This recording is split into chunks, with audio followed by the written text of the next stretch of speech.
Estaba mirando fijamente la misma frase de Romanos 3:28, que había leído 1000 veces, pero esta vez algo terrible estaba sucediendo. Alrededor de la mesa, 8 personas, 8 hermanos luteranos comprometidos, estábamos produciendo 8 interpretaciones completamente diferentes del mismo versículo.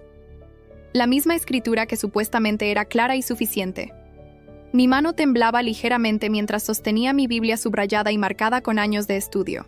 Soy bioquímica. He pasado 20 años de mi vida en laboratorios, donde los experimentos deben ser replicables, donde la verdad científica no cambia según quién haga el experimento. Y en ese momento, sentada en el salón de nuestra iglesia luterana en Wrocław, mientras escuchaba a mis hermanos defender posiciones teológicas mutuamente excluyentes, usando el mismo texto sagrado, sentí que el piso bajo mis pies comenzaba a ceder. Algo fundamental estaba roto, y lo que vendría después destruiría todo lo que creía saber sobre mi fe. Mi nombre es M. Lewandowska. Tengo 41 años, y durante la mayor parte de mi vida adulta he sido investigadora de enzimas en la Universidad de Wrocław. Mi trabajo consiste en entender cómo funcionan las proteínas que catalizan las reacciones químicas en nuestras células. Es un trabajo de precisión absoluta, donde cada experimento debe poder repetirse en cualquier laboratorio del mundo con los mismos resultados. No hay espacio para ambigüedades. Una enzima funciona o no funciona. Una hipótesis se confirma o se refuta. La ciencia me enseñó a respetar la evidencia, a seguirla sin importar hacia dónde me llevara, incluso si contradecía mis suposiciones iniciales. Nací en una familia luterana tradicional polaca. Polonia es un país mayoritariamente católico, lo cual siempre me hizo más consciente de mi identidad protestante. Desde pequeña aprendí los principios de la Reforma. Sola Escritura, sola fide, sola gratia. Solo la Escritura, solo la fe, solo la gracia. Estos pilares no eran simplemente doctrinas abstractas para mí, eran la base de mi relación con Dios, especialmente sola Escritura. La Biblia es suficiente, clara, y cualquiera puede interpretarla guiado por el Espíritu Santo. No necesitamos tradiciones humanas, no necesitamos un papa, no necesitamos un magisterio. Cada creyente tiene acceso directo a la palabra de Dios. Me convertí en líder de jóvenes en mi congregación luterana cuando tenía 25 años. Era apasionada, estudiosa, dedicada. Pasaba horas preparando estudios bíblicos, memorizando pasajes, defendiendo nuestra fe contra lo que considerábamos errores católicos. Recuerdo con claridad las discusiones con mis amigas católicas de la universidad. Les explicaba pacientemente que la intercesión de los santos no tenía base bíblica, que el purgatorio era una invención medieval, que la autoridad del Papa contradecía la autoridad de la Escritura. Siempre lo hacía con respeto, nunca con ánimo de ofender, pero con la firmeza de quien cree estar defendiendo la verdad pura del Evangelio contra distorsiones humanas. Mi fe y mi ciencia coexistían en compartimientos separados pero complementarios. En el laboratorio aplicaba el método científico con rigor absoluto. En mi vida espiritual, confiaba en la claridad de la Escritura. Nunca pensé que un día aplicaría las herramientas de mi profesión a examinar los fundamentos de mi fe. Nunca imaginé que el mismo rigor que uso para evaluar hipótesis bioquímicas terminaría cuestionando el principio más sagrado del protestantismo. Todo comenzó a cambiar aquella noche de marzo de 2018. Era un miércoles frío, típico del invierno que se resiste a terminar en Polonia. Nuestro grupo de estudio bíblico se reunía cada semana en el salón de la iglesia. Éramos 8 adultos, todos con educación universitaria, todos comprometidos con el estudio serio de la palabra. Esa noche el tema era la justificación por la fe, el corazón mismo de la teología luterana. Leímos juntos Romanos 3:28 en polaco, luego en alemán. Luego algunos verificamos el griego original en nuestras Biblias interlineales. El versículo dice que el hombre es justificado por la fe, sin las obras de la ley. Para nosotros los luteranos, este era el texto fundamental, el martillo que Lutero usó para romper con Roma. Comenzamos a discutir su significado, y lo que sucedió a continuación me dejó paralizada. Jan, profesor de historia, argumentó que el versículo enseña claramente que la fe sola, sin ninguna obra, justifica al pecador. Punto final. Cualquier cosa que se agregue contamina la pureza del Evangelio. Marta, ingeniera civil, estuvo parcialmente de acuerdo, pero insistió que el versículo debe leerse con Santiago 2:24, que dice que el hombre es justificado por las obras y no por la fe solamente. Por lo tanto, argumentó, debe haber una fe que produce obras necesarias para la salvación. Piotr, médico, Intervino diciendo que ambos estaban equivocados, que el contexto de Romanos habla específicamente de las obras de la ley mosaica, no de todas las obras. Tomás, contador, defendió que la fe justificante incluye necesariamente el arrepentimiento, citando a Lutero mismo. Mientras la discusión se intensificaba, me quedé en silencio observando. Ana, maestra de escuela, insistía que el bautismo era necesario como medio de gracia para recibir esa fe justificante. Krzysztof, arquitecto, la contradijo firmemente diciendo que eso sonaba demasiado católico y que confundía justificación con santificación. Ewa, abogada, trató de mediar sugiriendo que todos teníamos razón desde diferentes perspectivas. Jakub, programador, cerró diciendo que cada quien debía seguir su propia interpretación guiado por el Espíritu Santo. 8 personas. Un versículo. 8 interpretaciones mutuamente contradictorias. El silencio que siguió fue incómodo. Todos éramos conscientes de lo que acababa de suceder, pero nadie quería verbalizarlo. Finalmente, Jan intentó suavizar el momento diciendo que estas diferencias secundarias no afectaban lo esencial, que todos creíamos en la justificación por la fe. Pero yo no podía aceptar esa respuesta fácil. Como científica, estaba entrenada para reconocer cuando una hipótesis falla, y algo fundamental acababa de fallar delante de mis ojos. Esa noche no pude dormir. Di vueltas en la cama durante horas, mi mente acelerada conectando puntos que había ignorado durante años. Si la Escritura era tan clara y suficiente como afirmábamos, si el Espíritu Santo guiaba a cada creyente sincero a la verdad, ¿por qué 8 personas honestas, educadas, comprometidas con Cristo, llegábamos a conclusiones incompatibles sobre el texto más importante de nuestra teología? No estábamos hablando de detalles menores sobre el fin de los tiempos o el orden del culto. Estábamos hablando del núcleo mismo del Evangelio según Lutero. En mi laboratorio, cuando 8 investigadores realizan el mismo experimento siguiendo el mismo protocolo, obtienen los mismos resultados. Si no fuera así, concluiríamos que hay un error en el método, que las variables no están controladas, que la hipótesis necesita revisión. Las leyes de la química no cambian según quién hace el experimento.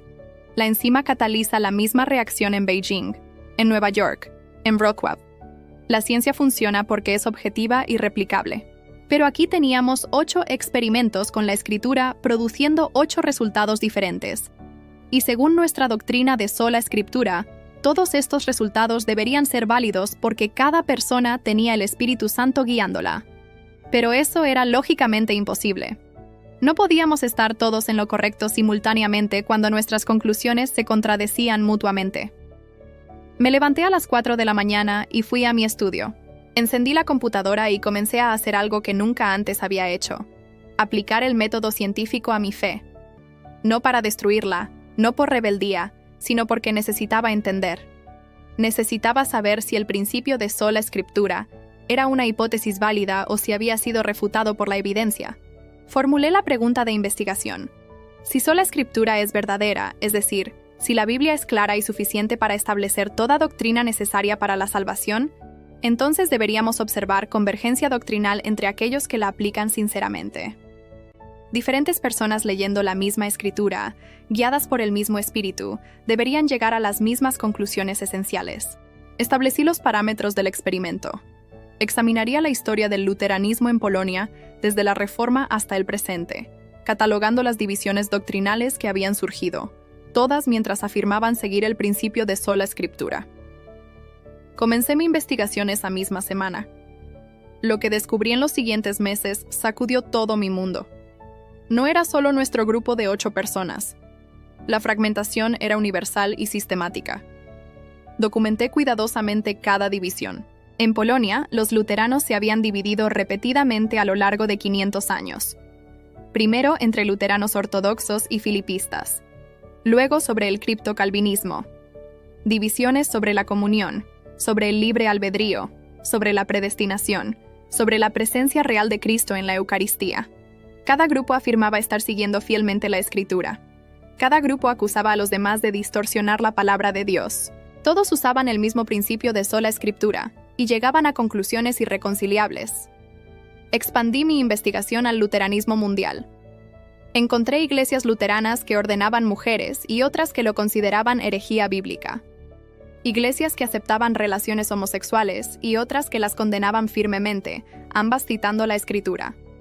divisiones sobre el aborto, sobre la autoridad de los concilios, sobre la naturaleza del ministerio pastoral. Catalogué más de 200 divisiones significativas, y eso solo dentro de una rama del protestantismo. Trabajé en mi investigación como si fuera un proyecto científico. Creé hojas de cálculo, tablas comparativas, líneas de tiempo. Cada división documentada era un dato más. Cada controversia teológica irreconciliable era otra observación que contradecía la hipótesis de sola escritura. Los meses pasaban y yo me sumergía más profundamente en la historia. Leí las obras completas de Martín Lutero en alemán.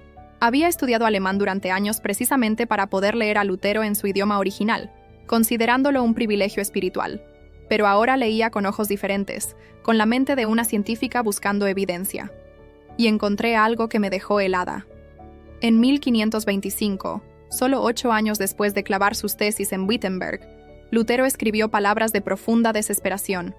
Hay tantas sectas y credos como cabezas. Este hombre no aceptará el bautismo. Aquel niega el sacramento. Otro pone un mundo entre este y el último día. Algunos enseñan que Cristo no es Dios. Algunos dicen esto, otros aquello. No hay campesino tan rudo que si puede leer y escribir, no crea que sabe más que todos nosotros. Leí ese pasaje 10 veces, 20 veces. Lutero mismo, el padre de sola escritura, había visto la fragmentación inmediata que su principio generaba, y no había podido detenerla.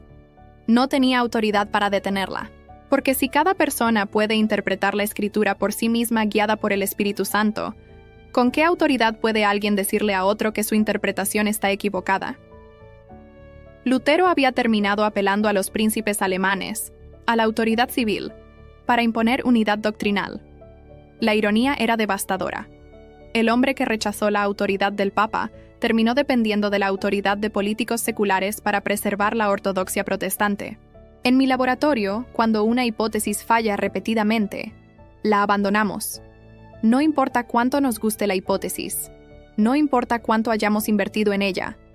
La evidencia manda. Y la evidencia histórica era clara. Sola escritura había producido 500 años de fragmentación exponencial. Pero no podía simplemente abandonar mi fe. Era más que una hipótesis intelectual. Era mi vida, mi comunidad, mi identidad. Decidí buscar otras explicaciones. Tal vez el problema no era sola escritura en sí, sino que las personas no la estaban aplicando correctamente.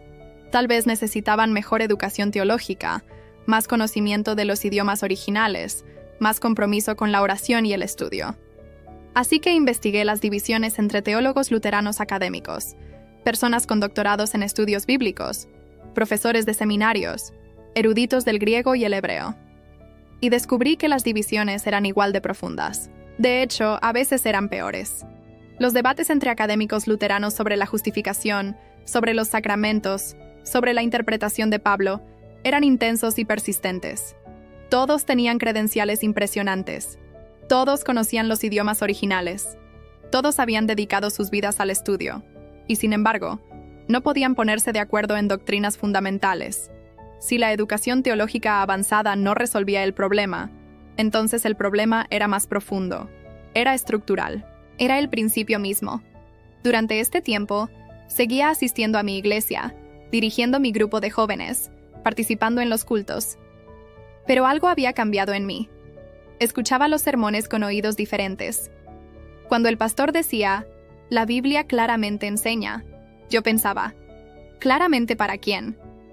¿Por qué otros pastores luteranos igualmente sinceros leen el mismo texto y enseñan algo diferente? No compartía mis dudas con nadie todavía. Tenía miedo de ser juzgada, miedo de perder mi comunidad, miedo de estar equivocada en mi análisis. Pero más que nada, tenía miedo de hacia dónde me estaba llevando esta investigación. Porque si sola escritura no funcionaba, entonces necesitábamos algo más. Necesitábamos algún tipo de autoridad interpretativa. Y eso sonaba peligrosamente católico.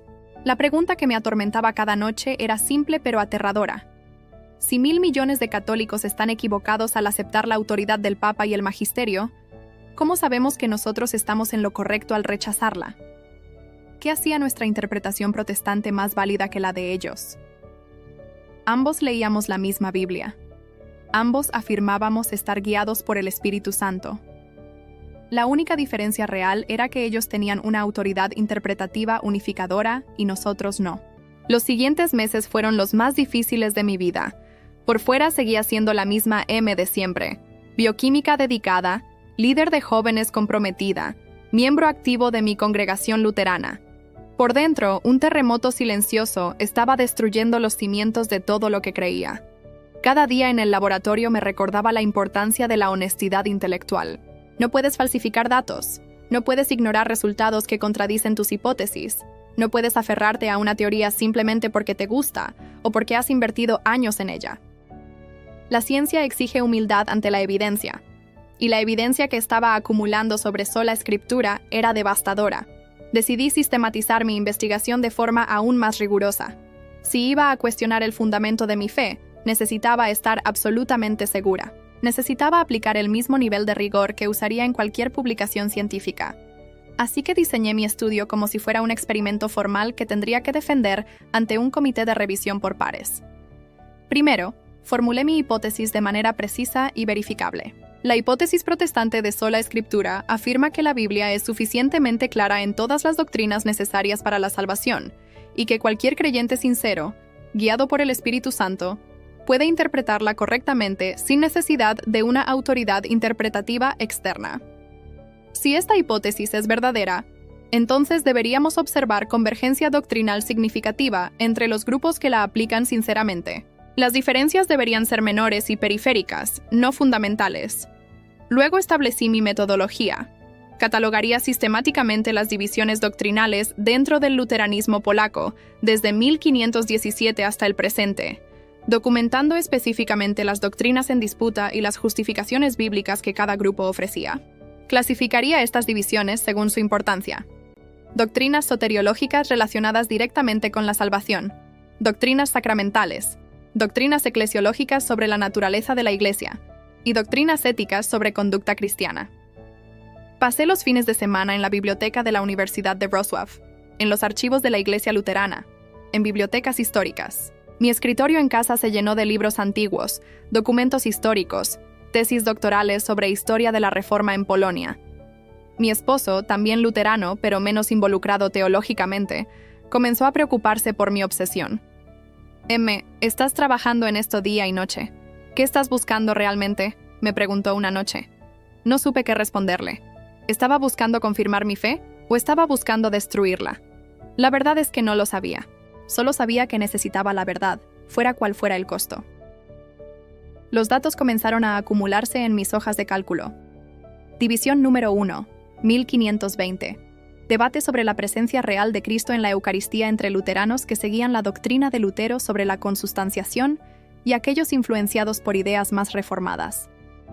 Ambos grupos citaban las palabras de Jesús, «Esto es mi cuerpo», pero llegaban a conclusiones radicalmente diferentes.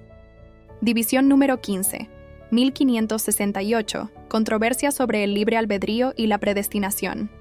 División número 32, 1615. Debate sobre si los no bautizados pueden salvarse. División número 78, 1834. Cisma sobre la autoridad de las confesiones luteranas versus la autoridad de la escritura sola. Cada entrada en mi base de datos incluía la fecha, los grupos involucrados, la doctrina en disputa, los textos bíblicos citados por cada bando, y el resultado. Los resultados eran siempre los mismos: división permanente, formación de nuevas denominaciones, cada una afirmando tener la interpretación correcta de la Escritura. Cuando llegué a 200 divisiones documentadas solo en Polonia, me detuve.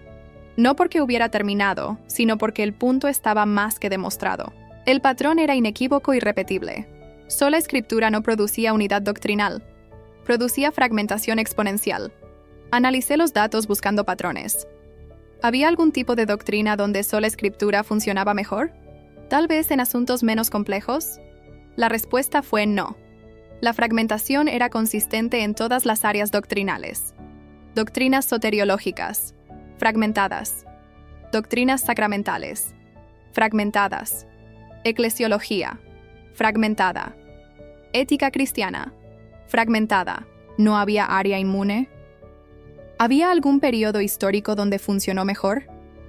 Quizás al principio, cuando los reformadores aún estaban vivos y podían ejercer influencia personal?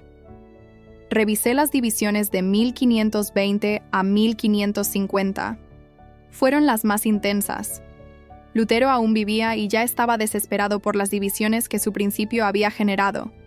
Zwingli y Calvino estaban vivos y no podían ponerse de acuerdo con Lutero en doctrinas fundamentales. Todos leían la misma Biblia. Todos afirmaban guía del Espíritu Santo. Todos eran eruditos brillantes. Y sin embargo, estaban divididos en asuntos de vida o muerte espiritual. El golpe más duro vino cuando analicé las divisiones entre teólogos académicos contemporáneos. Conseguí acceso a las actas de conferencias teológicas luteranas de los últimos 20 años. Leí debates publicados en revistas académicas luteranas. Estudié las controversias en seminarios teológicos. Estas eran personas con doctorados en teología, profesores con décadas de experiencia, eruditos que dominaban griego, hebreo, arameo, que habían dedicado sus vidas enteras al estudio de la Escritura, y estaban tan divididos como cualquier otro grupo. Más aún, porque su sofisticación teológica les permitía desarrollar argumentos cada vez más complejos para defender posiciones incompatibles. Un profesor de seminario luterano en Alemania publicaba un libro defendiendo una interpretación de Romanos 3. 2 años después, otro profesor de seminario luterano en Suecia publicaba una refutación detallada, ofreciendo una interpretación completamente diferente. Ambos citaban a Lutero. Ambos analizaban el griego. Ambos apelaban a la tradición luterana y llegaban a conclusiones mutuamente excluyentes. ¿Cómo era esto posible si la Escritura era clara? Una noche, trabajando tarde en mi estudio, tuve una epifanía que cambió todo. Estaba comparando las controversias teológicas luteranas con las controversias científicas en mi campo. En bioquímica, cuando hay desacuerdo sobre cómo funciona una enzima, diseñamos experimentos para resolver el debate. Proponemos mecanismos diferentes, hacemos predicciones verificables, realizamos experimentos, y la evidencia empírica decide quién tiene razón. El debate se resuelve porque todos reconocemos la autoridad de la evidencia experimental. Pero en teología protestante, no había tal mecanismo de resolución. Cuando 2 teólogos luteranos no estaban de acuerdo sobre la interpretación de un texto, no había forma definitiva de resolver el debate. Ambos apelaban a la Escritura. Ambos apelaban al Espíritu Santo. Ambos tenían credenciales. Y el debate simplemente continuaba indefinidamente, o resultaba en otra división. Entonces me pregunté, ¿cómo resolvía la Iglesia primitiva estos debates?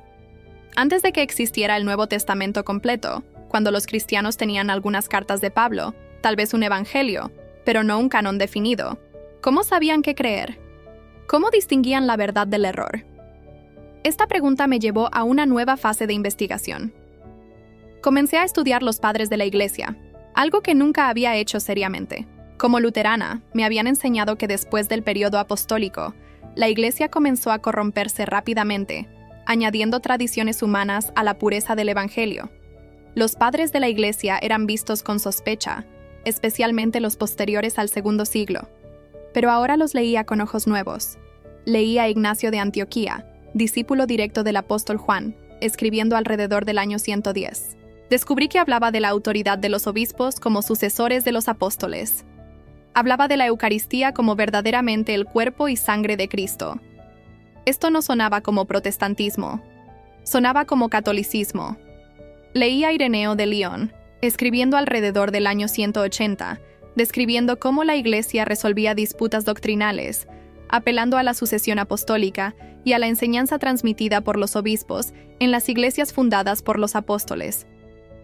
No apelaba a lee la Biblia por ti mismo y decide. Apelaba a la autoridad de la Iglesia que había recibido la enseñanza directamente de los apóstoles. Leí los debates de los primeros concilios ecuménicos: Nicea, Constantinopla, Éfeso, Calcedonia. Cuando surgían herejías, la Iglesia no decía que cada quien lea la Escritura y decida. La Iglesia se reunía en concilio, discernía bajo la guía del Espíritu Santo y pronunciaba una decisión autoritativa. Y esa decisión era vinculante para todos los cristianos. Más sorprendente aún fue descubrir cómo se formó el canon del Nuevo Testamento. Durante los primeros siglos, circulaban docenas de evangelios, cartas y apocalipsis que diferentes grupos cristianos consideraban inspirados: el Evangelio de Tomás, el Pastor de Hermas, la Didache y muchos otros. ¿Cómo decidió la Iglesia cuáles libros eran verdaderamente inspirados y cuáles no? La respuesta era clara en los documentos históricos.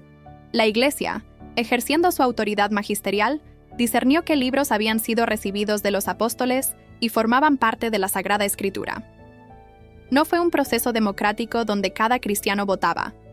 No fue un proceso de lee estos libros y decide tú mismo cuáles son inspirados. Fue un proceso de discernimiento autoritativo por parte de los obispos en comunión con Roma. Esta revelación fue devastadora para mi fe luterana. Si la Iglesia necesitó autoridad magisterial para discernir qué libros eran escritura inspirada, ¿cómo podíamos ahora prescindir de esa autoridad para interpretar esos mismos libros? Era lógicamente inconsistente. La autoridad que determinó el canon no desapareció mágicamente una vez que el canon fue establecido. Imaginé un escenario hipotético en mi mente, del tipo que usamos en ciencia para probar la coherencia lógica de una teoría. Supongamos que un cristiano del año 350 recibe el Evangelio de Marcos y el Evangelio de Tomás. Ambos afirman ser relatos sobre Jesús. Si aplicamos sola escritura, este cristiano debería poder leer ambos textos y, guiado por el Espíritu Santo, discernir cuál es inspirado y cuál no. Pero históricamente, eso no es lo que sucedió. Muchos cristianos sinceros consideraban inspirado el Evangelio de Tomás. Fueron los obispos de la Iglesia, ejerciendo autoridad magisterial, quienes definitivamente excluyeron ese texto del canon. Si sola escritura no podía ni siquiera determinar qué era escritura, ¿cómo podía ser suficiente para interpretar la escritura? Estas reflexiones me consumían. En el laboratorio, mis colegas notaban mi distracción. ¿Estás bien? Pareces estar en otro mundo, me decía mi asistente de investigación. Tenía razón. Mi mundo se estaba derrumbando y reconstruyendo simultáneamente. Las noches eran las peores. Me despertaba a las 3 de la mañana con el corazón acelerado, pensando en las implicaciones de mi investigación. Si sola escritura era falsa, entonces toda la reforma estaba construida sobre una premisa defectuosa. Si necesitábamos autoridad interpretativa, entonces tal vez los católicos habían tenido razón todo el tiempo. Pero eso significaría que yo había estado equivocada durante 40 años. Significaría que había enseñado error a jóvenes confiados. Significaría que tendría que reconsiderar cada doctrina que alguna vez defendí. El peso de esta posibilidad era casi insoportable. Lloraba en la oscuridad de mi habitación, rogándole a Dios que me mostrara la verdad, sin importar cuán dolorosa fuera. Señor, no quiero estar en error.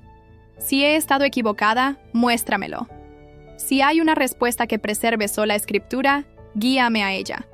Pero por favor, no me dejes en esta confusión. Decidí hacer un último intento de salvar sola escritura. Tal vez el problema no era el principio en sí, sino cómo lo estábamos aplicando. Investigué las diferentes formulaciones de sola escritura que diversos teólogos protestantes habían propuesto. Algunos hablaban de la claridad de la escritura en asuntos esenciales.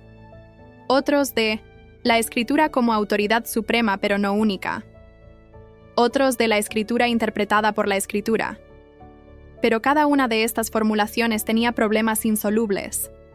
Si la escritura es clara solo en asuntos esenciales, ¿quién decide qué es esencial?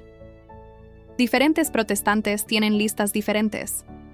Para algunos, el bautismo de infantes es esencial. Para otros, es periférico. Si la escritura es autoridad suprema pero no única, ¿qué otras autoridades reconocemos y con qué límites? Si la escritura se interpreta por la escritura, ¿quién resuelve cuando dos pasajes parecen contradecirse? He visto a teólogos protestantes usar la escritura interpreta la escritura para defender posiciones completamente opuestas.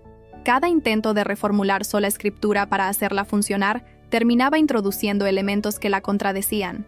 Se necesitaba alguna autoridad externa a la escritura para decidir qué pasajes eran claros, qué doctrinas eran esenciales, cómo resolver contradicciones aparentes.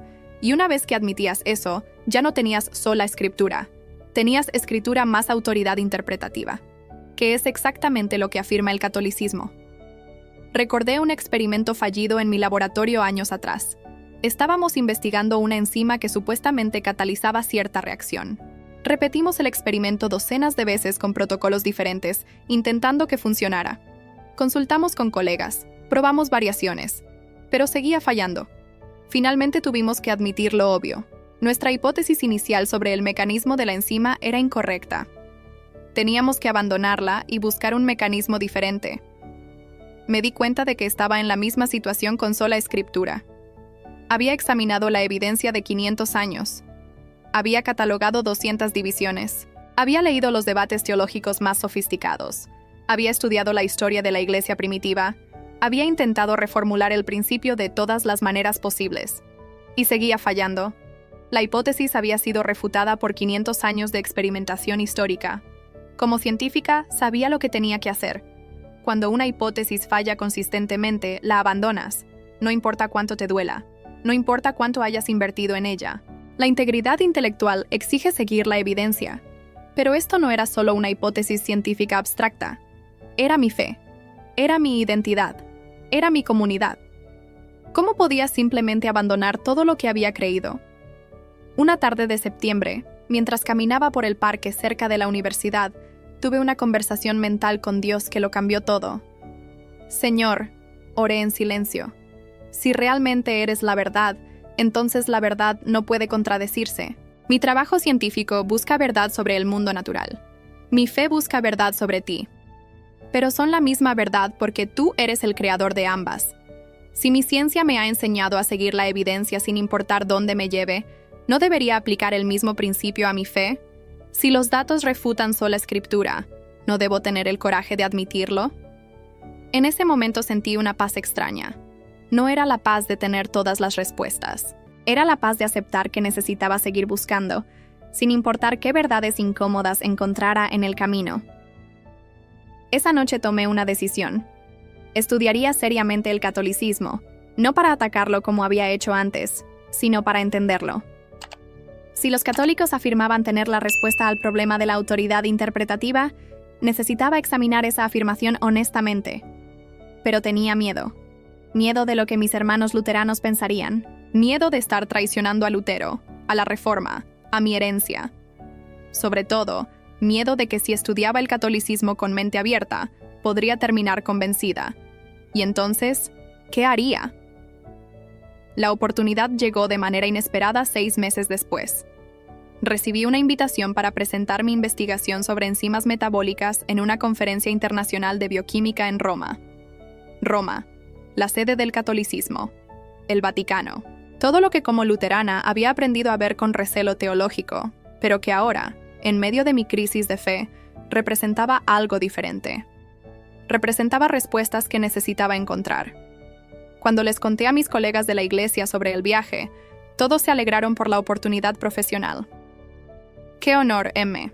Vas a presentar en una conferencia internacional, me felicitaba mi pastor. Nadie sabía que mi agenda en Roma incluía mucho más que bioquímica. Nadie sabía que había contactado secretamente al Archivo Vaticano solicitando acceso a sus manuscritos patrísticos. Nadie sabía que había conseguido el permiso bajo el pretexto de investigación histórica académica, que técnicamente era cierto, aunque omití mencionar que era investigación personal sobre mi propia fe. El vuelo a Roma fue largo y ansioso. Miraba por la ventanilla las nubes sobre los Alpes, pensando en cuántos peregrinos a lo largo de los siglos habían hecho este mismo viaje hacia la ciudad eterna, buscando respuestas, buscando verdad. Yo no me consideraba peregrina. Me consideraba científica en busca de datos, pero en el fondo sabía que era ambas cosas. Llegué a Roma un jueves de marzo de 2019. La conferencia comenzaba el viernes, pero yo había llegado un día antes deliberadamente. Tenía una cita en el Archivo Secreto Vaticano, ahora oficialmente llamado Archivo Apostólico Vaticano, el viernes por la mañana antes de mi presentación. Roma me impactó inmediatamente. No era mi primera visita a Italia, pero sí mi primera vez en Roma con esta nueva perspectiva. Caminando desde mi hotel cerca de la estación Termini hacia el Vaticano, pasaba por iglesias antiguas, cada una con siglos de historia. San Giovanni in Laterano, Santa María Maggiore, edificios que habían estado allí cuando Lutero aún era monje agustino, cuando no existía el protestantismo, cuando toda la cristiandad occidental estaba unida bajo Roma. Esa unidad histórica me golpeó con fuerza. Durante más de 1500 años, Europa cristiana había estado unida doctrinalmente bajo el papado. Sí, había habido debates teológicos, controversias, incluso conflictos políticos, pero había una estructura de autoridad que mantenía la unidad esencial. Luego vino la Reforma, y en 500 años se fragmentó en miles de denominaciones. ¿Era eso progreso? ¿O era desintegración? La noche antes de mi visita al archivo apenas pude dormir. Repasaba mentalmente las preguntas que quería investigar. Necesitaba ver con mis propios ojos los documentos de la iglesia primitiva. Necesitaba entender cómo funcionaba la autoridad interpretativa antes de que existiera un Nuevo Testamento completo.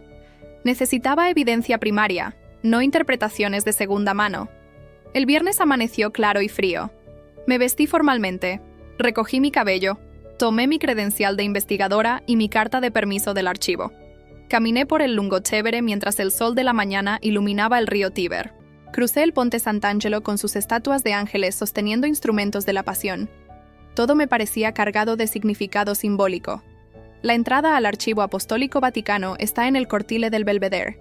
Pasé por los controles de seguridad, mostré mis documentos y me condujeron a la sala de lectura.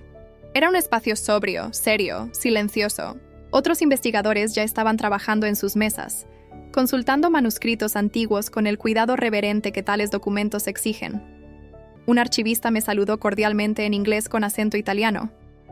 Le expliqué que quería consultar manuscritos de los padres de la Iglesia del segundo y tercer siglo, específicamente textos que trataran sobre autoridad doctrinal y resolución de disputas teológicas. Me miró con curiosidad, pero no hizo preguntas. En un archivo académico, los investigadores tienen sus propias agendas y no se les interroga sobre sus motivaciones. Me trajo primero una copia manuscrita medieval de las cartas de Ignacio de Antioquía. No eran los originales del año 110, obviamente, pero eran copias medievales de traducciones latinas de los textos griegos. Mientras esperaba, sentía mi corazón latir aceleradamente. Estaba a punto de tocar, literalmente tocar, documentos que conectaban directamente con la Iglesia del primer siglo. El archivista colocó el manuscrito sobre la mesa con extremo cuidado. Era un códice de pergamino, las páginas amarillentas por el tiempo, pero la escritura aún legible. Con manos temblorosas y usando los guantes blancos que me habían proporcionado, abrí el manuscrito en la carta de Ignacio a los esmirniotas. Leí despacio, mi latín académico suficiente para entender el texto. Ignacio escribía sobre la Eucaristía, insistiendo en que era verdaderamente el cuerpo y sangre de Cristo, no meramente simbólica. Escribía sobre la autoridad de los obispos como sucesores de los apóstoles. Escribía sobre la unidad de la Iglesia bajo los obispos en comunión con las iglesias apostólicas. Esto era del año 110. Juan el Apóstol había muerto probablemente alrededor del año 100. Ignacio había sido su discípulo directo. Y ya en el año 110, apenas una década después de la muerte del último apóstol, Ignacio hablaba de obispos con autoridad doctrinal, de presencia real en la Eucaristía, de jerarquía eclesiástica. No había rastro de sola escritura. Al contrario, Ignacio apelaba a la autoridad de los obispos para preservar la doctrina correcta contra las herejías que ya estaban surgiendo.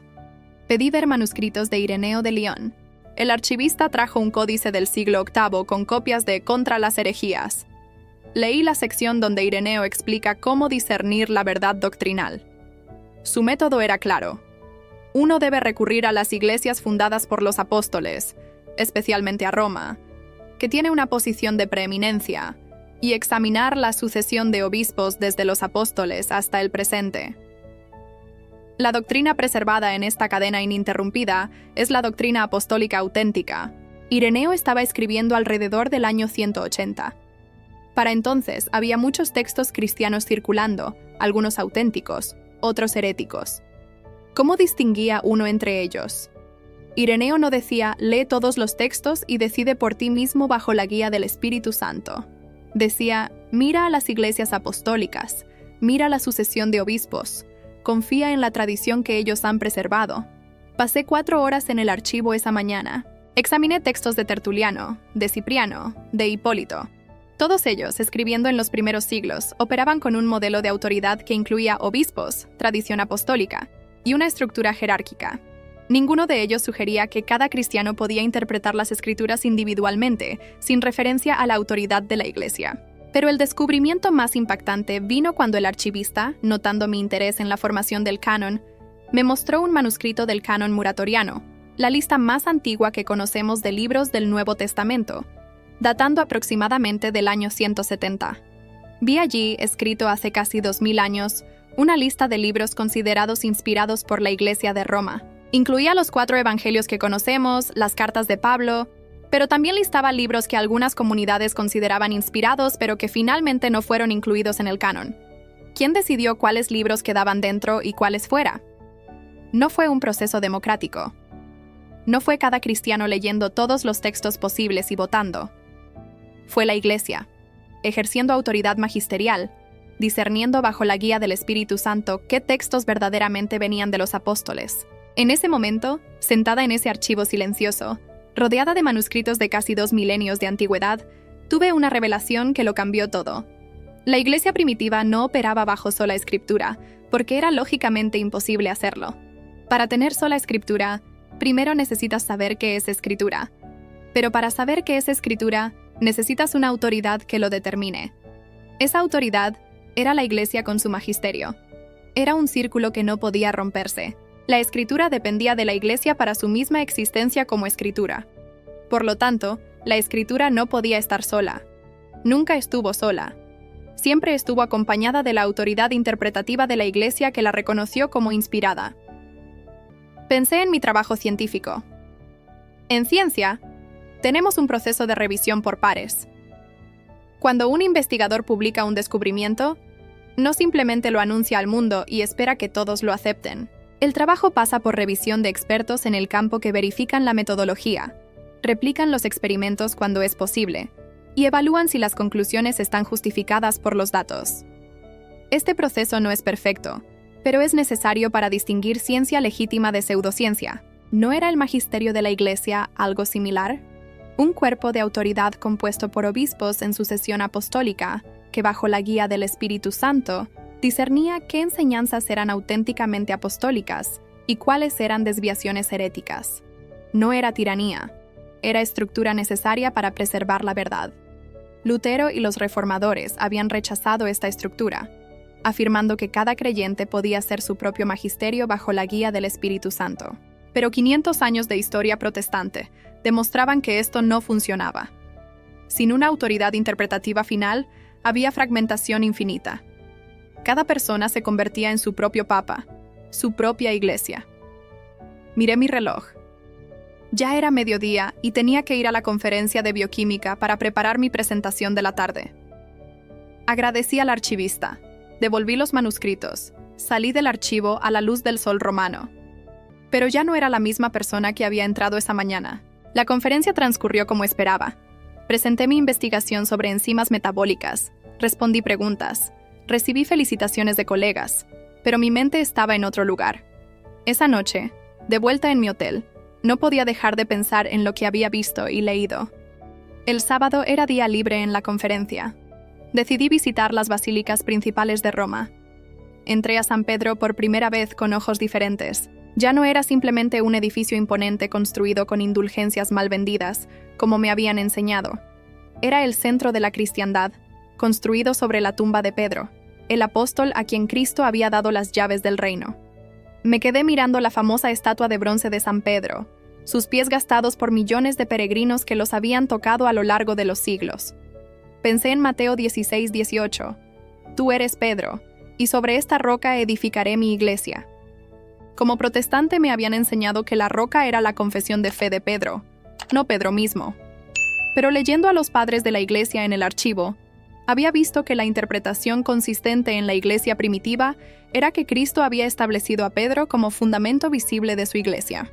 ¿Por qué los cristianos más cercanos cronológicamente a los apóstoles interpretaban ese texto de una manera y nosotros los protestantes, 1500 años después, lo interpretábamos de otra? ¿Quién tenía más probabilidad de haber entendido correctamente la intención de Cristo? ¿Los que vivieron en la misma cultura? ¿Hablaban los mismos idiomas? ¿Estaban a 1 o 2 generaciones de los apóstoles? ¿O nosotros, separados por siglos y culturas? Visité San Juan de Letrán, la Catedral de Roma, más antigua aún que San Pedro. Leí la inscripción: Madre y cabeza de todas las iglesias de la ciudad y del mundo. Esto no era una pretensión medieval tardía.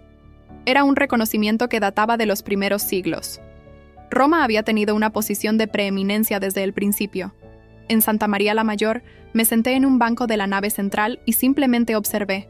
Católicos de todas partes del mundo entraban, se arrodillaban, rezaban. Algunos encendían velas, otros se confesaban. Vi una devoción genuina, una fe viva. Estos no eran idólatras paganos como me habían enseñado a pensar. Eran cristianos sinceros adorando al mismo Cristo que yo adoraba, pero dentro de una estructura de iglesia que afirmaba continuidad directa con los apóstoles. Me pregunté, ¿podían todos estar equivocados? 1.300 millones de católicos, incluyendo algunos de los mejores teólogos, filósofos, científicos de la historia, Santo Tomás de Aquino, Blaise Pascal, Gregor Mendel, Louis Pasteur, mentes brillantes que habían examinado las afirmaciones del catolicismo y las habían encontrado verdaderas. ¿Eran todos ellos simplemente engañados por tradiciones humanas? O tal vez, solo tal vez, éramos nosotros los protestantes quienes estábamos equivocados. Tal vez Lutero, con toda su sinceridad y celo, había cometido un error fundamental al rechazar la autoridad que Cristo mismo había establecido. Y 500 años de fragmentación protestante eran la evidencia empírica de ese error. El domingo asistí a misa en San Pedro por primera vez en mi vida. No como turista, sino como alguien genuinamente buscando entender. La liturgia era hermosa, antigua, reverente. Había una sensación de conexión con 2000 años de cristianos que habían celebrado esta misma liturgia, con variaciones locales, pero esencialmente la misma estructura. Cuando el sacerdote elevó la hostia consagrada, pronunciando las palabras, «Este es mi cuerpo», algo dentro de mí se movió. Recordé las palabras de Ignacio de Antioquía que había leído en el archivo, insistiendo en la presencia real de Cristo en la Eucaristía. Recordé las controversias luteranas sobre este mismo punto, unos siguiendo a Lutero en afirmar presencia real, otros siguiendo a Calvino en afirmar presencia espiritual, otros siguiendo a Zwingli en afirmar presencia meramente simbólica. Todos leyendo las mismas palabras de Jesús, todos llegando a conclusiones diferentes. Pero la Iglesia Católica había mantenido la misma enseñanza desde el principio: presencia real, transubstanciación, Cristo verdaderamente presente en el pan y el vino consagrados. No había cambiado su doctrina para acomodar sensibilidades modernas o racionalizaciones filosóficas.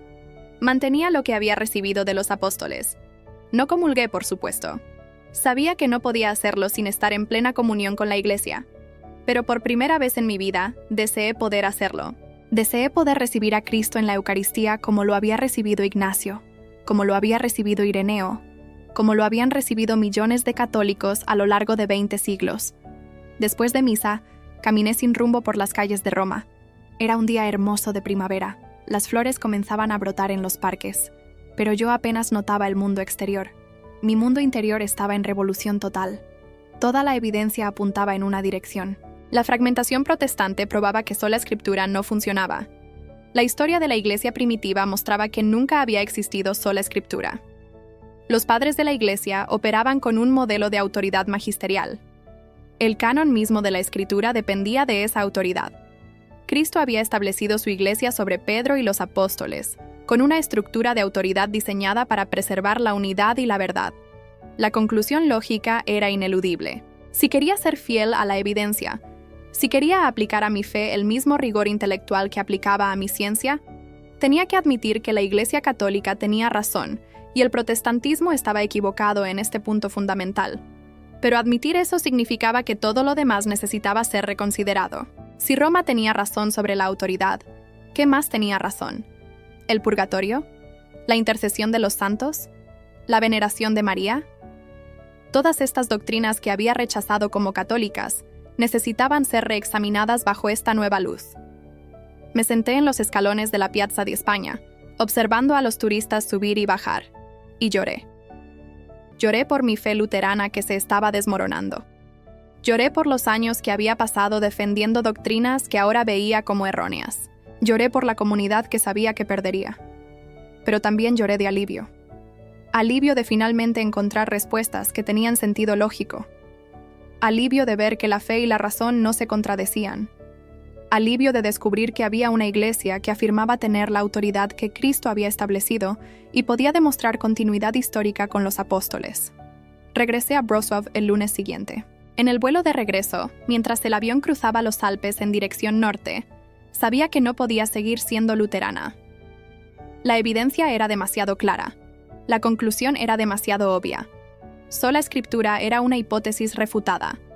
Y si eso era cierto, todo el edificio del protestantismo colapsaba. ¿Pero qué haría ahora? ¿Cómo le diría a mi esposo, a mi pastor, a mi comunidad? ¿Cómo explicaría que después de 40 años como luterana convencida, ahora creía que Roma tenía razón? ¿Me creerían que no era una decisión emocional sino el resultado de años de investigación rigurosa? ¿O pensarían que me había dejado seducir por la pompa y el ritual de Roma? Mientras el avión descendía hacia el aeropuerto de Wrocław, mientras veía las agujas góticas de las iglesias de mi ciudad natal, supe que los años más difíciles de mi vida estaban por comenzar. Pero también supe que no podía vivir en la mentira. Si la verdad me llevaba a Roma, entonces a Roma tenía que ir, sin importar el costo. Los 6 meses que siguieron a mi regreso de Roma fueron los más intensos y dolorosos de mi vida. Exteriormente seguía siendo la misma M de siempre, cumpliendo con mis responsabilidades en el laboratorio, asistiendo a mi iglesia luterana, sonriendo cuando era necesario. Pero interiormente estaba atravesando una transformación radical que nadie a mi alrededor podía ver. Era como vivir una doble vida, solo que no estaba haciendo nada inmoral o deshonesto. Simplemente estaba siguiendo la evidencia hacia conclusiones que sabía cambiarían todo. Establecí un plan de investigación sistemático, tal como haría con cualquier proyecto científico importante. Si iba a convertirme al catolicismo, y cada día estaba más convencida de que ese era el camino correcto, necesitaba examinar cada doctrina católica que alguna vez había rechazado. No podía simplemente aceptar la autoridad del magisterio y luego cerrar los ojos a lo que enseñaba. Necesitaba entender, necesitaba ver la coherencia lógica y el fundamento histórico de cada doctrina. Comencé con los padres de la Iglesia, leyéndolos ahora de manera exhaustiva y sistemática. Compré las ediciones completas en varios idiomas, marqué pasajes, tomé notas extensas. Leí a Clemente de Roma escribiendo a los Corintios en el año 96, apenas 60 años después de la crucifixión, ya ejerciendo autoridad papal para resolver una disputa en otra iglesia. Leí a Policarpo, discípulo directo de Juan, defendiendo doctrinas que sonaban completamente católicas. Leí a Justino Mártir describiendo la liturgia cristiana del año 150, y era reconociblemente la misa católica, no un servicio protestante. Cada texto que leía desmantelaba otro pilar de mi protestantismo. La doctrina de la presencia real en la Eucaristía no era una invención medieval, estaba en los escritos más antiguos. La intercesión de los santos no era una corrupción pagana, estaba atestiguada desde el siglo II. La estructura jerárquica de obispos, sacerdotes y diáconos no era un desarrollo posterior, existía desde el principio. El reconocimiento de la primacía de Roma no surgió con Constantino, estaba presente en los primeros siglos. Estudié los concilios ecuménicos con detalle obsesivo. Nicea en 325, definiendo la divinidad de Cristo contra el arrianismo. Constantinopla en 381, afirmando la divinidad del Espíritu Santo. Éfeso en 431, declarando a María como Theotokos, Madre de Dios. Calcedonia en 451, definiendo las dos naturalezas de Cristo. Vi en estos concilios la Iglesia ejerciendo exactamente el tipo de autoridad magisterial que yo había negado que existiera o fuera necesaria. Lo fascinante era cómo el proceso conciliar se parecía al proceso científico. Cuando surgía una controversia teológica, como el arrianismo que negaba la plena divinidad de Cristo, la Iglesia no decía simplemente «lee la Biblia y decide por ti mismo». Se reunía en concilio, examinaba la Escritura, consultaba la tradición, debatía intensamente, y finalmente, bajo la guía del Espíritu Santo, pronunciaba una decisión definitiva. Y esa decisión era vinculante para todos los cristianos. Era exactamente análogo a cómo la comunidad científica maneja controversias. Cuando hay debate sobre alguna teoría, no dejamos que cada científico haga lo que quiera y enseñe lo que le parezca. Hay conferencias, revisión por pares, consenso de expertos, y eventualmente la comunidad científica llega a conclusiones que son aceptadas como conocimiento establecido. No es un proceso perfecto, pero es necesario para distinguir ciencia legítima de pseudociencia. Una noche, mientras leía las actas del Concilio de Nicea, tuve una revelación profunda. Los arrianos también citaban la Escritura. Arrio era un erudito brillante que construía argumentos sofisticados basados en textos bíblicos. Podía señalar versículos donde Jesús decía que el Padre era mayor que él, donde hablaba de no saber el día ni la hora, donde parecía subordinarse al Padre. Si hubiéramos aplicado sola Escritura en el siglo IV, el arrianismo habría sido una interpretación válida. Arrio estaba leyendo la Biblia sinceramente y llegando a sus conclusiones bajo lo que él creía era la guía del Espíritu Santo. Pero la Iglesia dijo no.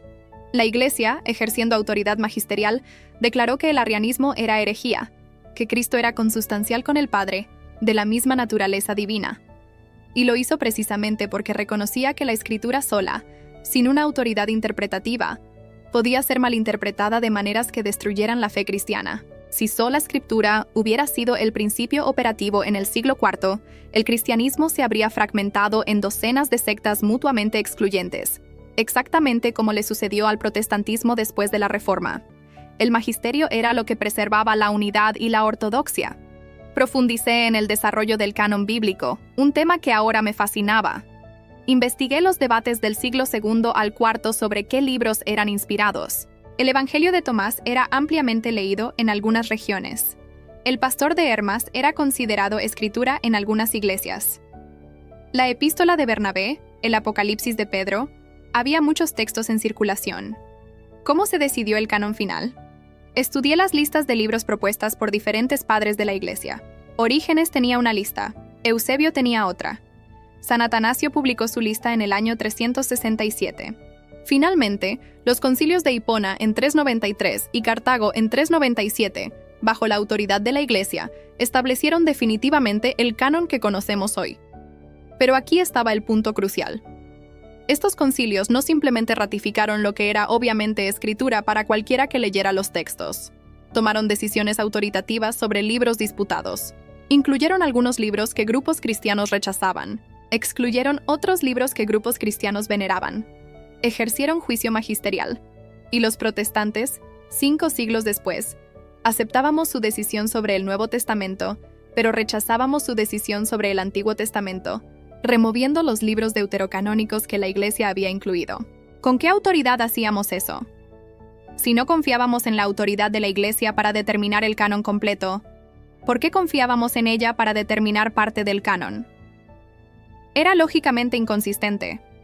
Martín Lutero había querido remover Santiago del Nuevo Testamento, llamándolo epístola de paja, porque contradecía su doctrina de sola fide.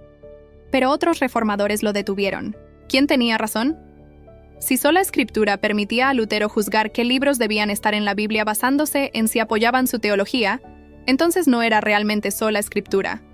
Era la teología de Lutero usando la Escritura como herramienta. Comencé a estudiar las doctrinas católicas específicas que siempre había rechazado. El purgatorio fue la primera. Como protestante, me habían enseñado que era una invención medieval para vender indulgencias, sin fundamento bíblico. Pero cuando investigué honestamente, encontré que la doctrina tenía raíces profundas en la Escritura y la tradición.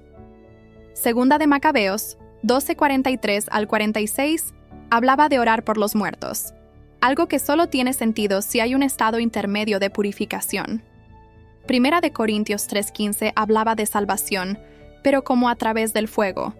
Mateo 5:26 hablaba de no salir hasta pagar el último centavo. Los padres de la Iglesia, incluyendo a Tertuliano, Cipriano, Agustín, todos enseñaban sobre un estado de purificación después de la muerte. La lógica era simple y hermosa.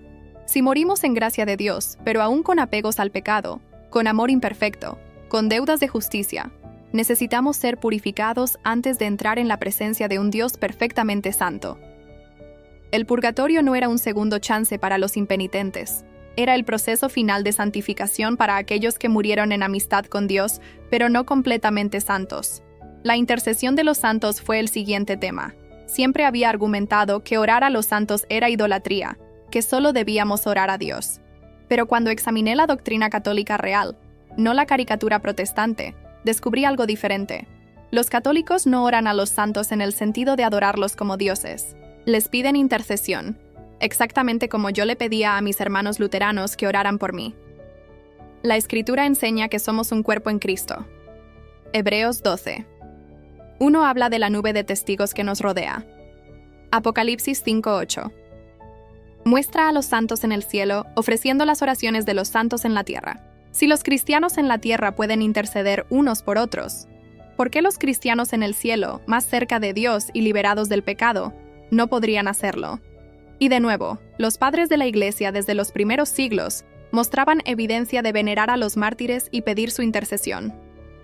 Las catacumbas de Roma estaban llenas de inscripciones pidiendo a los mártires que oraran por los vivos. Esto no era una corrupción medieval. Estaba en el ADN del cristianismo primitivo. La veneración de María fue el obstáculo más grande. Como protestante, esto me parecía el ejemplo más claro de cómo el catolicismo había desviado del cristianismo bíblico. María era venerada casi como una diosa, se le rezaba el rosario, se afirmaban doctrinas como la Inmaculada Concepción y la Asunción que no estaban explícitamente en la Biblia. Pero cuando estudié seriamente la Mariología católica, encontré una belleza y coherencia lógica que nunca había visto antes. María no era adorada como divina. Era venerada como la Madre de Dios, la nueva Eva, aquella que dijo sí cuando Eva había dicho no. Era honrada como la más grande de todos los seres creados porque llevó en su vientre al Creador del universo. La Inmaculada Concepción, la doctrina de que María fue concebida sin pecado original, tenía sentido teológico profundo. Si Jesús iba a tomar su humanidad de María, era apropiado que ella fuera purificada de antemano. Como decían los padres griegos, Dios no habitó en un templo manchado por el pecado. Y si Dios podía preservarla del pecado original en anticipación de los méritos de Cristo, ¿por qué no lo haría? La Asunción, que María fue llevada en cuerpo y alma al cielo, también tenía lógica hermosa. Si Cristo venció a la muerte completamente, cuerpo y alma, era apropiado que su madre, unida más íntimamente a él que cualquier otra criatura, compartiera esa victoria de manera especial. Y el rosario, que yo había considerado vana repetición, descubrí que era meditación profunda en los misterios de la vida de Cristo, a través de los ojos de su madre. Cada Ave María era una petición de intercesión, no adoración. Cada misterio meditado era un aspecto del Evangelio. Los meses pasaban y mi lista de objeciones al catolicismo se reducía sistemáticamente. Cada doctrina que examinaba resultaba tener fundamento en la Escritura, raíces en la tradición apostólica, desarrollo orgánico a través de los siglos, y coherencia lógica cuando se entendía correctamente. Pero mientras mi intelecto se convencía cada vez más, mi corazón sufría. No podía compartir este proceso con nadie en mi comunidad luterana. Sabía que si expresaba mis dudas, habría pánico, intentos de reconquistarme, tal vez incluso hostilidad. Algunos hermanos querrían ayudarme sinceramente, pero lo harían desde su propio marco protestante, que yo ya había encontrado deficiente. Finalmente, después de 4 meses de estudio intensivo, decidí hablar con mi esposo. Una noche, después de cenar, cuando estábamos solos en casa, le dije que necesitaba compartir algo importante. Vio mi seriedad y se sentó conmigo en el sofá. He estado investigando sobre nuestra fe, comencé, con voz temblorosa. Específicamente sobre el principio de sola escritura, y he encontrado problemas serios que no puedo ignorar. Mi esposo me miró con preocupación. ¿Qué tipo de problemas? Le expliqué todo. La fragmentación protestante que había documentado. La investigación histórica sobre la Iglesia primitiva. Lo que había descubierto en Roma. Las inconsistencias lógicas de sola escritura. La evidencia de que la Iglesia siempre había operado con autoridad magisterial. Habló durante 2 horas sin interrupción. Mi esposo escuchó, inicialmente con escepticismo, luego con creciente incomodidad. Cuando terminé, hubo un silencio largo. ¿Estás diciendo que quieres hacerte católica?, preguntó finalmente. Estoy diciendo que la evidencia apunta en esa dirección. No es lo que quiero emocionalmente. Es lo que la investigación honesta me está mostrando como verdad. Pero ¿qué de Lutero? ¿Qué de la Reforma? ¿Estás diciendo que todo fue un error? Estoy diciendo que Lutero tuvo razón en identificar problemas reales en la Iglesia del siglo XVI. Había abusos, corrupción, necesidad de reforma. Pero su solución, rechazar la autoridad del magisterio y establecer sola escritura, creó problemas peores que los que intentaba resolver. Mi esposo no estaba convencido. Me pidió tiempo para pensar, para investigar por su cuenta. Le di todos mis documentos de investigación, mis hojas de cálculo, mis notas. Le pedí solo que examinara la evidencia honestamente. Las semanas siguientes fueron tensas en casa. Mi esposo leía mis materiales, hacía preguntas, a veces se frustraba. Pero vi que genuinamente estaba luchando con los mismos problemas que yo había enfrentado. El resultado era incierto. También hablé con mi pastor. Fue una conversación aún más difícil. Le expliqué mis investigaciones, esperando que tal vez pudiera mostrarme algo que había pasado por alto, alguna respuesta que resolviera mis dudas. En cambio, vi en sus ojos primero sorpresa, luego dolor, finalmente algo parecido a decepción. Esto suena como si el enemigo hubiera plantado dudas en tu mente. Roma es la gran ramera del Apocalipsis. No puedes estar considerando seriamente unirte a ella. Me entristecí por su respuesta. No había hostilidad personal, pero tampoco apertura a examinar seriamente los argumentos. Para él, el catolicismo era por definición falso, y cualquier evidencia a su favor debía ser explicada de otra manera o simplemente rechazada. Pastor, respondí suavemente, he aplicado el mismo rigor científico que uso en mi trabajo profesional. No estoy siendo engañada. Estoy siguiendo la evidencia. La evidencia que importa es la Biblia, no manuscritos antiguos ni concilios de la Iglesia. Sola Escritura. Pero pastor, ese es precisamente el problema. He documentado 200 divisiones luteranas en Polonia, todas afirmando seguir sola Escritura. ¿Cómo sabemos que nuestra interpretación es la correcta? No tuvo respuesta satisfactoria. Me pidió que orara, que leyera más a Lutero, que recordara mi herencia protestante, pero no pudo abordar los problemas fundamentales que yo había identificado. Esa noche supe que mi tiempo en la comunidad luterana estaba terminando. Podía quedarme siendo deshonesta, fingiendo creer lo que ya no creía. O podía seguir la verdad a donde quiera que me llevara y aceptar las consecuencias. Establecí contacto con la parroquia católica local. Hablé con el párroco, explicando mi situación. Era un sacerdote mayor, sabio, que había visto muchas conversiones. No presionó, no trató de acelerar el proceso. Simplemente me ofreció el programa RICA, Rito de Iniciación Cristiana para Adultos, donde podría estudiar la fe católica sistemáticamente, mientras discernía si realmente era llamada a entrar en plena comunión con la Iglesia. Comencé a asistir a las sesiones de RICA en secreto, sin decirle aún a mi comunidad luterana. Cada semana aprendía más sobre la riqueza de la fe católica, los sacramentos, la liturgia, la tradición, el magisterio. Todo formaba un todo coherente y hermoso. Pero lo que más me impactó fue la gente. Los católicos en mi grupo de RICA no eran los idólatras supersticiosos que me habían enseñado a imaginar. Eran cristianos sinceros, muchos de ellos con conocimiento bíblico profundo, todos amando a Cristo y buscando vivir fielmente. Asistí a mi primera misa católica, como alguien seriamente considerando la conversión, no como turista o investigadora.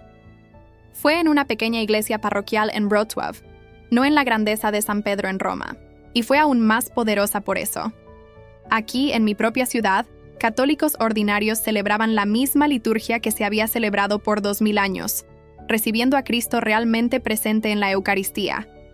Durante la consagración, cuando el sacerdote elevó la hostia y pronunció las palabras de Jesús, «Este es mi cuerpo», sentí una convicción profunda.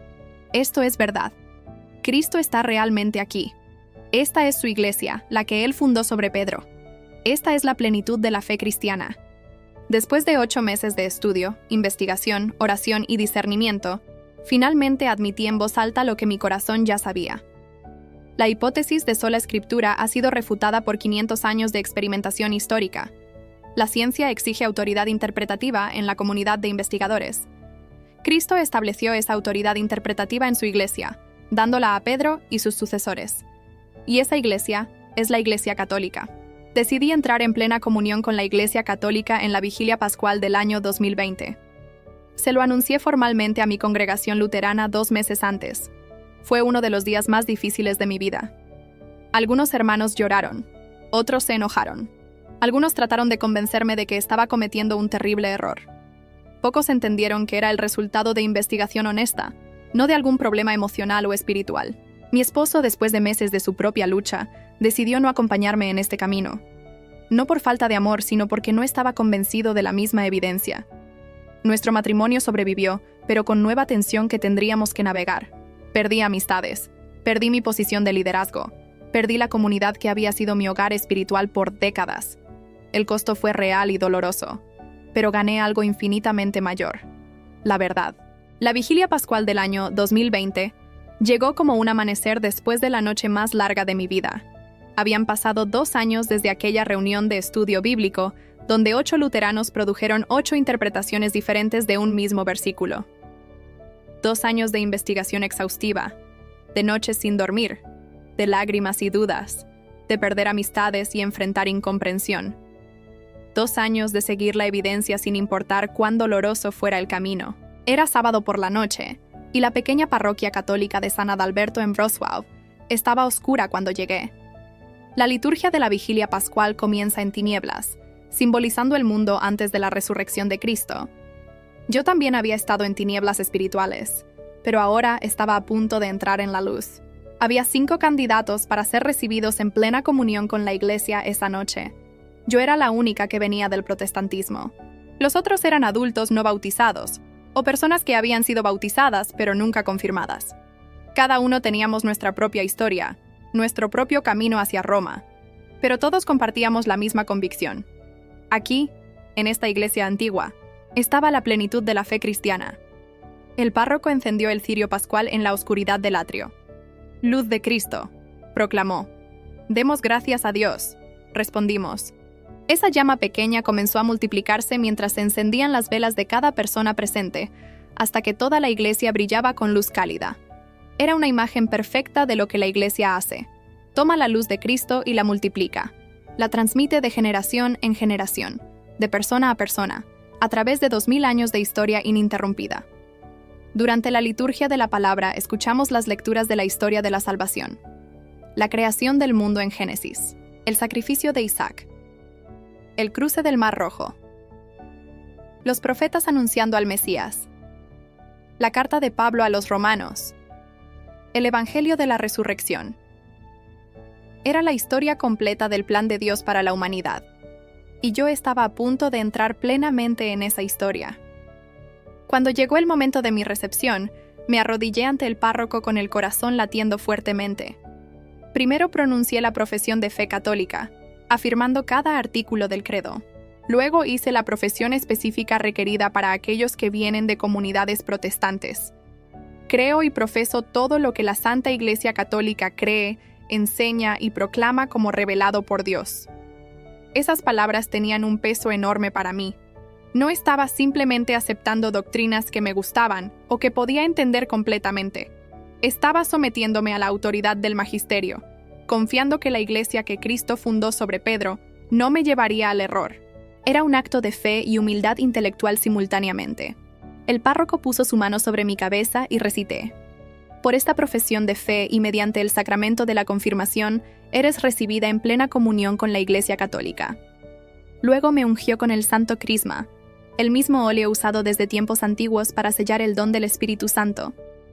En ese momento sentí algo que solo puedo describir como paz profunda. No era euforia emocional o sentimentalismo. Era la paz que viene de saber que finalmente estás donde debes estar, que después de años de búsqueda, has encontrado el hogar.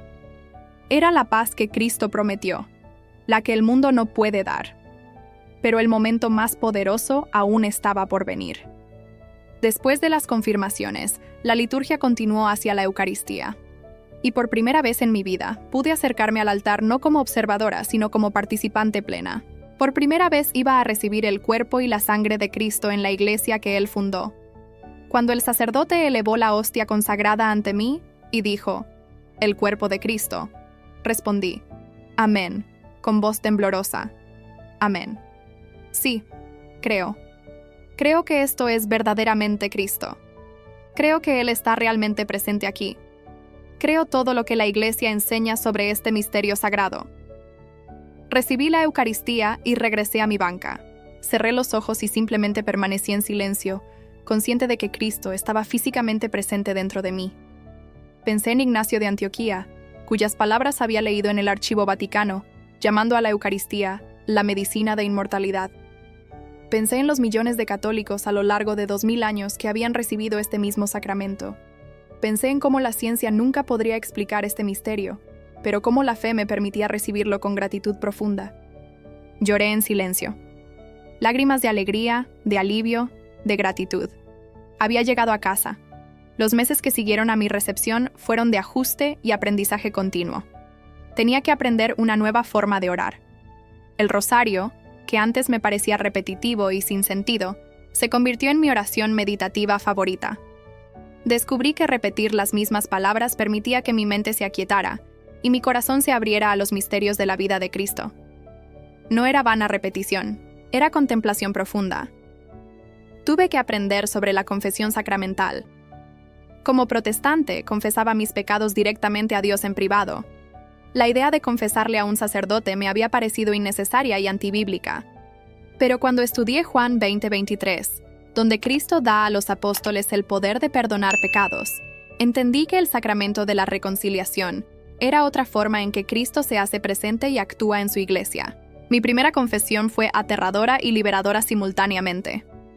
Confesé no solo pecados recientes, sino 40 años de haber vivido fuera de la plenitud de la fe, de haber enseñado error, de haber alejado potencialmente a otros de la iglesia verdadera. El sacerdote fue compasivo y sabio. Me recordó que Dios había usado incluso mis años como protestante para prepararme para este momento, que mi conocimiento bíblico y mi rigor intelectual eran dones que ahora podía usar al servicio de la verdad completa. Cuando escuché las palabras de absolución, yo te absuelvo de tus pecados en el nombre del Padre, del Hijo y del Espíritu Santo. Sentí un peso levantarse que ni siquiera sabía que estaba cargando. No era simplemente paz psicológica, era gracia sacramental objetiva, el perdón real de Dios comunicado a través de su sacerdote. Comencé a involucrarme en mi nueva parroquia. Ofrecí dar charlas sobre mi conversión, explicando el proceso intelectual que me había llevado de Wrocław a Roma. Algunas personas encontraron mi historia útil, otras la encontraron amenazante, especialmente católicos que habían crecido en la fe pero nunca la habían examinado críticamente. Descubrí que había dos tipos de católicos. Estaban aquellos que conocían su fe profundamente, que podían explicar y defender las doctrinas, que vivían su catolicismo con convicción informada. Y estaban aquellos que eran católicos culturalmente, pero sin mucho entendimiento real de lo que la Iglesia enseñaba y por qué. Mi esperanza era ayudar al segundo grupo a convertirse en el primero. También mantuve contacto con algunos de mis antiguos hermanos luteranos. Algunas conversaciones fueron dolorosas. Me acusaban de haber traicionado la Reforma, de haber rechazado el Evangelio, de haber caído en la apostasía romana. Pero siempre respondía con respeto y amor. Hermanos, no he rechazado el Evangelio. He encontrado su plenitud. No he traicionado a Cristo. He encontrado su iglesia. Ustedes me enseñaron a amar la Escritura, y por eso les estaré eternamente agradecida. Pero fue precisamente ese amor a la Escritura lo que me llevó a descubrir que necesita la iglesia para ser interpretada correctamente. Algunas conversaciones fueron más positivas. Unos pocos hermanos luteranos, especialmente aquellos con educación teológica seria, admitían que las preguntas que yo planteaba eran legítimas. No todos estaban listos para seguirme a Roma, pero al menos reconocían que sola Escritura tenía problemas reales que necesitaban ser abordados honestamente. Mi esposo y yo llegamos a un entendimiento. Él permaneció luterano, yo era católica. Asistíamos a nuestros respectivos servicios los domingos. No tratábamos de convertir al otro, pero sí teníamos conversaciones honestas sobre nuestras diferencias. Era difícil no poder compartir la Eucaristía juntos, uno de los dolores reales de la división cristiana, pero mantuvimos nuestro amor y respeto mutuo. En mi trabajo científico, comencé a ver conexiones más profundas entre fe y razón. La Iglesia Católica, a diferencia de muchas denominaciones protestantes, nunca había tenido miedo de la ciencia o la razón. Al contrario, había producido la universidad medieval, había preservado el conocimiento antiguo durante la Edad Oscura, había producido científicos como Copérnico, Mendel, Lemaitre. La fe católica afirmaba que verdad es una. La verdad de Dios revelada y la verdad de la creación estudiada por la ciencia no pueden contradecirse porque ambas vienen del mismo creador. Vi que el magisterio en teología era análogo a la revisión por pares en ciencia. Ambos reconocían que la verdad no era algo que cada individuo pudiera determinar por sí solo. La verdad requería una comunidad de investigadores, una estructura de autoridad, un proceso de discernimiento. En ciencia, no dejamos que cada persona publique lo que quiera sin revisión. En la Iglesia, no dejamos que cada persona enseñe lo que quiera sin referencia al magisterio. 3 años después de mi recepción en la Iglesia, me invitaron a dar una conferencia en la Universidad Católica de Lublin sobre fe y razón, el testimonio de una científica convertida. Fue una oportunidad de sistematizar todo lo que había aprendido y compartirlo con una audiencia más amplia. En esa conferencia, argumenté que la falsa dicotomía entre fe y razón era uno de los grandes errores del mundo moderno. La fe sin razón se convierte en fideísmo ciego, credulidad supersticiosa. La razón sin fe se convierte en racionalismo estéril, incapaz de abordar las preguntas más profundas de la existencia humana.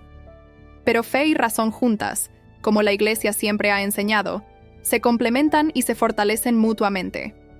Compartí mi historia de cómo el rigor científico me había llevado a cuestionar sola escritura, cómo la evidencia histórica me había mostrado la necesidad del magisterio, cómo la lógica y la investigación honesta me habían guiado a Roma. Y argumenté que esto no era abandonar la razón, sino aplicarla plenamente. La conversión genuina no es una fuga de la razón, sino su culminación, cuando finalmente encuentras la verdad que la razón estaba buscando todo el tiempo. La respuesta fue abrumadoramente positiva. Después de la conferencia, varios estudiantes y profesores se acercaron a compartir sus propias historias. Algunos eran convertidos como yo. Otros eran católicos de toda la vida que habían sido desafiados a profundizar su fe. Todos expresaban gratitud de que alguien hubiera articulado la compatibilidad entre rigor intelectual y fe católica. Pero la conversación más significativa esa noche fue con un joven estudiante luterano de teología. Se acercó nerviosamente después de que la mayoría se había ido. «Doctora Lewandowska», comenzó, «soy estudiante de teología luterana aquí en Polonia. Vine a su conferencia con escepticismo, incluso hostilidad. Pero sus argumentos, no puedo refutarlos. He estado luchando con exactamente las mismas preguntas sobre sola escritura. ¿Podríamos hablar más?» Pasamos 2 horas en un café cerca de la universidad, mientras yo le contaba mi historia con más detalle, y él compartía sus propias dudas. No lo presioné. No traté de convertirlo esa noche. Simplemente compartí la evidencia. Le di recursos para investigar por su cuenta, y lo animé a seguir la verdad sin importar dónde lo llevara, tal como yo había hecho. 3 años después recibí un email de ese joven. Había pasado ese tiempo estudiando, investigando, orando. Y finalmente había llegado a las mismas conclusiones que yo. Sería recibido en la Iglesia Católica la próxima vigilia pascual. Me invitaba a asistir como testigo de su conversión. Asistí, por supuesto, y mientras lo veía hacer su profesión de fe, mientras lo veía recibir la confirmación y luego su primera Eucaristía, las lágrimas corrían por mi rostro. Este era el fruto de seguir la verdad, de tener el coraje de cuestionar lo que siempre habíamos creído, de aplicar honestidad intelectual a nuestra fe. Ahora, 5 años después de mi propia conversión, puedo mirar atrás y ver cómo Dios orquestó todo. Aquella noche de marzo de 2018, cuando 8 luteranos produjimos 8 interpretaciones diferentes, no fue un accidente. Fue el Espíritu Santo mostrándome un problema que necesitaba investigar. Cada paso del camino, cada descubrimiento, cada dolor, todo fue parte de un plan más grande para llevarme a la plenitud de la verdad. He perdido cosas en este camino. He perdido la comunidad que fue mi hogar por décadas. He perdido amistades que no pudieron aceptar mi conversión. He experimentado la incomprensión y a veces la hostilidad de aquellos que piensan que traicioné la reforma. Pero he ganado infinitamente más de lo que perdí. He ganado la verdad. He ganado la plenitud de la fe cristiana. He ganado los sacramentos, especialmente la Eucaristía donde Cristo se da a sí mismo completamente. He ganado 2000 años de tradición, la sabiduría de los santos, la guía del magisterio. He ganado una iglesia que no tiene miedo de la razón, que abraza tanto la fe como el intelecto. Más que nada, he ganado paz. La paz de saber que estoy en la iglesia que Cristo fundó, la única con continuidad histórica ininterrumpida desde los apóstoles. La paz de no tener que ser mi propio papa, mi propia autoridad interpretativa. La paz de poder confiar en la guía del Espíritu Santo, trabajando a través del magisterio a lo largo de los siglos. Miro hacia el futuro con esperanza. Veo un mundo donde cada vez más personas están dispuestas a cuestionar, a investigar, a seguir la evidencia. Veo especialmente protestantes educados, aquellos que estudian historia de la Iglesia y teología seriamente, llegando a las mismas conclusiones que yo alcancé. El camino a Roma está pavimentado con investigación histórica honesta. Pero también veo un desafío para nosotros los católicos. No podemos simplemente celebrar cuando los protestantes se convierten. Tenemos que preguntarnos, ¿estamos viviendo nuestra fe con la profundidad y el rigor que merece? ¿Conocemos lo que nuestra iglesia enseña y por qué? ¿Podemos explicar y defender nuestra fe con caridad e inteligencia? Demasiados católicos son como protestantes funcionales, operando bajo sola escritura, en la práctica, aunque técnicamente reconocen la autoridad del magisterio. Leen la Biblia y deciden por sí mismos qué enseñanzas de la iglesia aceptarán y cuáles rechazarán, especialmente en temas de moralidad sexual. Veo católicos que funcionalmente están usando el mismo principio de juicio privado que Lutero estableció. Mi llamado a mis hermanos católicos es este: conozcan su fe. Estudien el catecismo. Lean a los padres de la iglesia. Entiendan por qué la iglesia enseña lo que enseña. No sean católicos simplemente por herencia o cultura, sino por convicción informada. La verdad puede soportar el escrutinio. De hecho, la verdad invita al escrutinio. Y mi llamado a mis hermanos protestantes, dichos con todo el amor y respeto que siento por ustedes, es este: apliquen a su fe el mismo rigor intelectual que aplicarían a cualquier otra área importante de la vida. Investiguen honestamente la historia de la iglesia primitiva. Examinen críticamente si sola escritura realmente funciona o simplemente produce fragmentación infinita. Pregunten por qué tantos eruditos protestantes honestos, cuando estudian profundamente, terminan en Roma. No les estoy pidiendo que abandonen su amor por Cristo o la Escritura. Les estoy pidiendo que sigan ese amor hasta sus últimas consecuencias lógicas. La Biblia misma no cayó del cielo completa y encuadernada. Fue la Iglesia, ejerciendo autoridad magisterial, la que determinó qué libros eran inspirados. Si pueden confiar en la Iglesia para eso, ¿por qué no para la interpretación? Les estoy pidiendo que consideren si tal vez, solo tal vez, 1 billón de católicos a lo largo de 2000 años, incluyendo algunos de los más grandes santos, teólogos, filósofos y científicos de la historia, podrían tener razón. No por conformismo o tradición ciega, sino porque la evidencia los condujo allí. En mi laboratorio, cuando diseño un experimento, formulo una hipótesis, recopilo datos, analizo resultados y sigo la evidencia sin importar si contradice mis suposiciones iniciales. Eso es integridad científica. Eso es honestidad intelectual.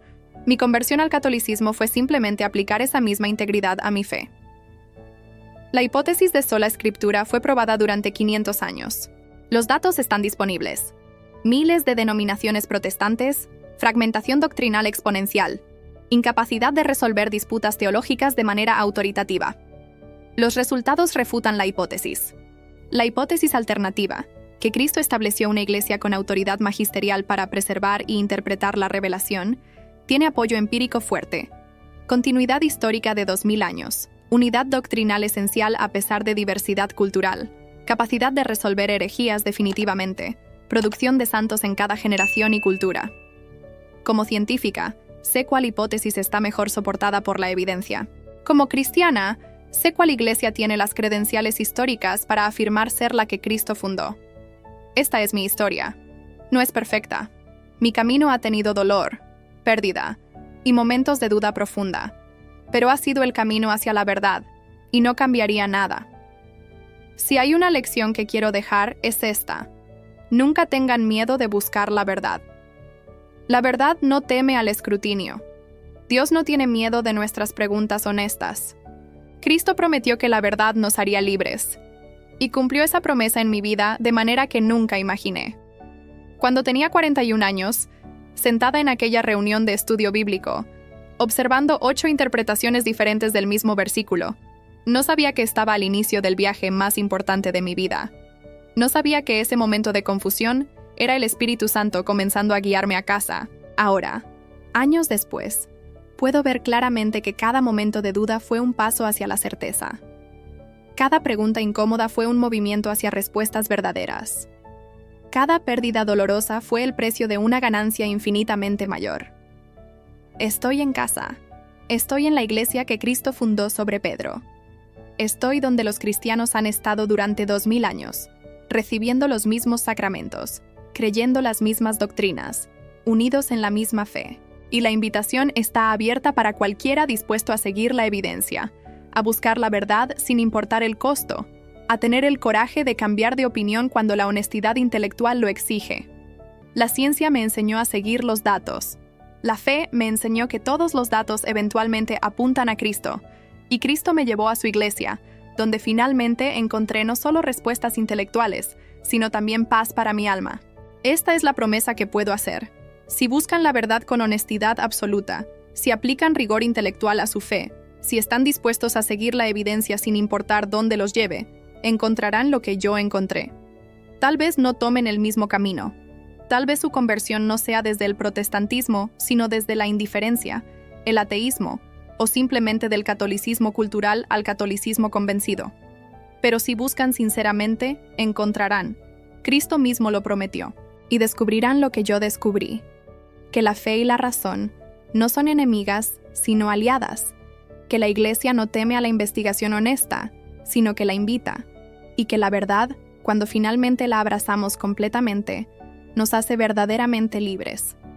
Que Dios les bendiga en su propia búsqueda de la verdad, y que tengan el coraje que necesité, el coraje de cuestionar, de investigar, de cambiar, y finalmente de abrazar la plenitud de la fe que Cristo dejó a su Iglesia. Porque al final, no se trata de ganar argumentos teológicos. Se trata de encontrar a Cristo donde Él prometió estar, en su Iglesia, en sus sacramentos, en la Eucaristía donde se da a sí mismo completamente a nosotros. Y una vez que lo encuentras allí, verdaderamente presente, verdaderamente vivo, verdaderamente entregándose en amor infinito, todo lo demás encuentra su lugar. Todas las preguntas encuentran contexto, todo el dolor encuentra significado. Y finalmente, después del largo viaje, estás en casa.